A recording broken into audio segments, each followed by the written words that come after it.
as big gets this value. So big circle corresponds to small vectors and vice versa. So that determines the vector field now. The circles have this structure, these characteristic sizes. Now we have here a connection form.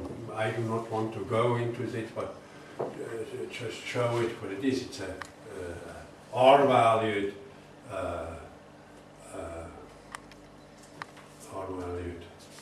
one form. R, because that's the Lie algebra of U1, and the circle, of course, is then on these circles the U1 operator. And then one has a curvature. But that's an interesting part. In this curvature, it's an exterior covariant derivative of this one. Because the curvature helps to characterize eventually the complex line bundle. And say it quickly, the Durham class, the homology class, it's a closed form, and the homology class of this, the Durham class will be characteristic if one has spaces nice enough. And this is the symplectic structure. Here, say of A, you see here two vectors at the point of X. One vector is multiplied from the left by a cross product by the field vector. You could do it also from the right here. You could do it from the left. Right, I want to do because of the principal structure. Here are the two vectors in the plane. So, two such vectors here. And the curvature then is coming from the sphere. It's purely imaginary. It's pullback of the symplectic form of the sphere, the canonical one, and that's of course the curvature.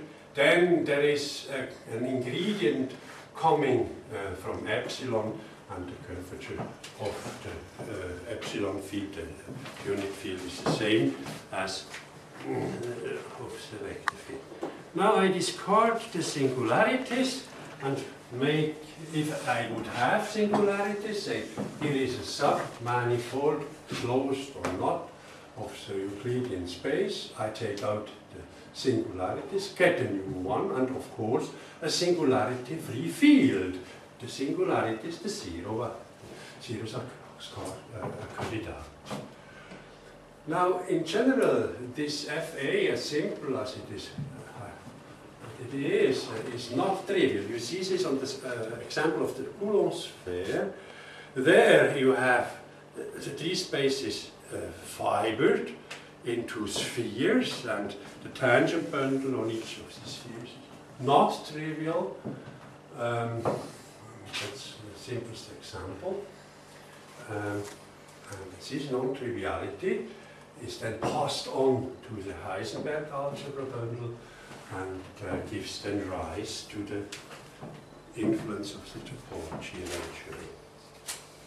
But I only want to show you how I quantize the rest.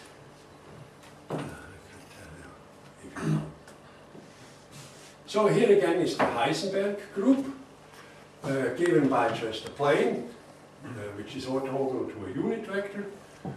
The symplectic structure, it doesn't have to be a unit vector. So here it is a vector of our arbitrary rings. And then the symplectic structure is directly influenced by the lengths of the vectors. Actually, there are only as many symplectic structures on the plane as you have numbers on R. And of course, the length of the vector classifies then as the symplectic structure. And the multiplication of the Heisenberg group is almost multiplying out, except that you pay attention, special attention, to these two vectors of the plane. This is one.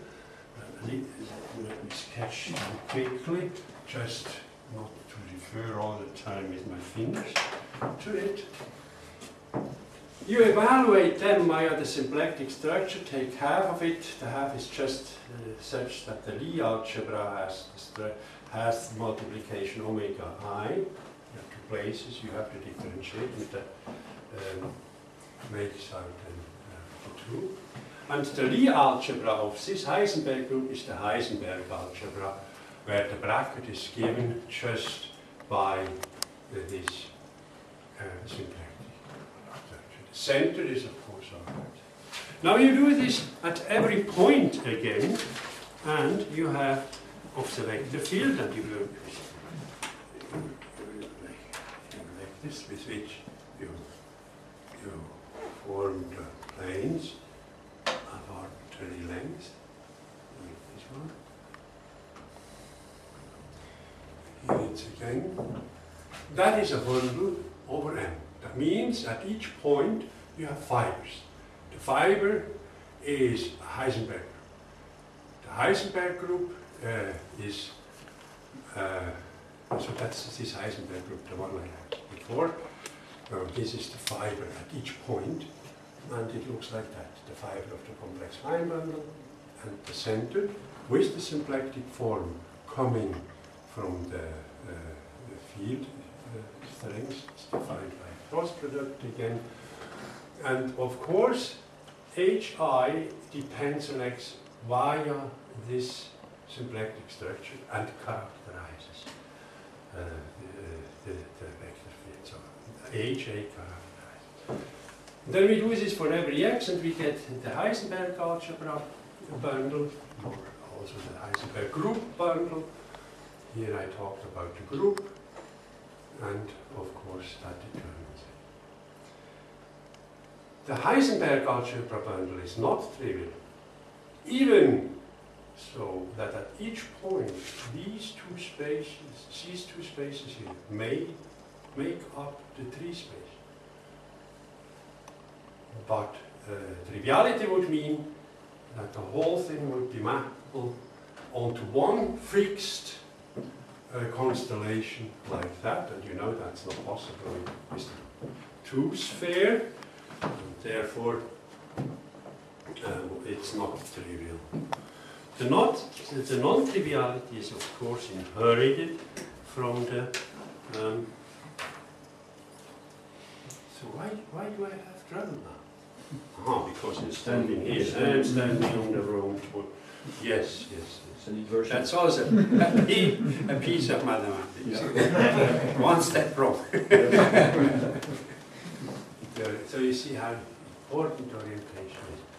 Now, of course, we can do the same thing for the Heisenberg algebra. At each point, we take the Heisenberg algebra. We know how the product is defined, and of course, it's the Lie algebra. It's the Lie algebra bundle. And of course, if you have questions during the talk, please post them. I'm not disturbed by this process at all. So, what do we have by now? By now, we have a vector field. We have the complex line bundle associated to it, coming from the internal degrees of freedom of that vector field. Internal degrees of freedom because of that plane, the 2 degrees of freedom, which is given to a vector. I call, therefore, the points in the planes as being internal variables. This is just the geometric side we have. We have a vector field, and we have them. But that structure is now yielding a quantization in the following setup. We form a new, big Heisenberg group. The center is small, one-dimensional here, the exterior center, but there is a big center coming from here. The symplectic structure is just the integral over the symplectic